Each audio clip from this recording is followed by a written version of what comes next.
নমস্কার, দিশারি বাংলা নিউজ বিশ্লেষণে আপনাদের স্বাগত। শ্রীমতী মাফুজা খাতুন, পশ্চিমবঙ্গের বিজেপি নেতৃত্ব। মাফুজা খাতুন একজন পশ্চিমবঙ্গ তথা ভারতীয় রাজনীতিবিদ।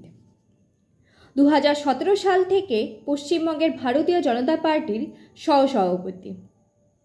শ্রীমতী মাফুজা খাতুন হলেন প্রথম মুসলিম মহিলা যিনি বিজেপির মনোনয়নে লোকসভা নির্বাচনের প্রার্থী হয়েছিলেন। তিনি জন্মগ্রহণ করেন 1970 সালে দক্ষিণ দিনাজপুরে। তার গ্রামের নাম ফুলবাড়ি। তার বর্তমান বসবাস বহরমপুরে। 2001 এবং 2006 সালে বিধানসভা নির্বাচনে মাফুজা খাতুন কুমারগঞ্জ বিধানসভা আসন থেকে জয়লাভ করেন।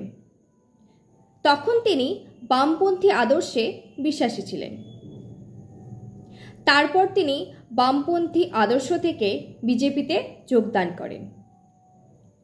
2019 সালে লোকসভা নির্বাচনে তিনি বিজেপি পার্টির হয়ে জঙ্গিপুরের আসনে মনোনীত প্রার্থী ছিলেন। শ্রীমতী মাফুজা খাতুনের বাবা আজগার আলী ফকির। মাফুজা খাতুন কুমারগঞ্জ 38 এর ভোটার।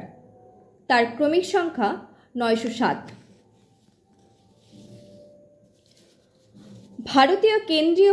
ভারতীয় কেন্দ্রীয় কমিটির সংখ্যালঘু মোর্চার বিশেষ সদস্য শ্রীমতী মাফুজা খাতুন। তিনি অবিবাহিতা। একনিষ্ঠ রাজনৈতিক কর্মী হিসেবে তার সুনাম রয়েছে। শ্রীমতী মাফুজা খাতুন একজন স্বচ্ছ মনের মানুষ। তার ব্যক্তিত্ব জীবন উজ্জ্বল হোক। তিনি প্রখর বক্তা। স্পষ্ট কথা স্পষ্ট করে বলার ক্ষমতা তিনি রাখেন। পশ্চিমবঙ্গের এক সাহসী নেতৃত্ব তিনি। সাধারণ জনগণের শ্রদ্ধা রয়েছে তার প্রতি। একজন সমাজকর্মী হিসেবে সাধারণ মানুষের পাশে তিনি দাঁড়ান। তিনি বাংলাদেশ ক্ষীরা শিক্ষা প্রতিষ্ঠানের ছাত্রী ছিলেন। পরবর্তী জীবনে গ্র্যাজুয়েশন এবং পোস্ট গ্র্যাজুয়েশন অর্জন করেন। শ্রীমতী মাফুজা খাতুনের স্বচ্ছ রাজনৈতিক জীবন কামনা করি। তিনি সুস্থ থাকুন এবং তার অগ্নিঝরা বক্তব্যে পশ্চিমবঙ্গবাসীকে মুগ্ধ করবেন এই আশা রাখি। ধন্যবাদ।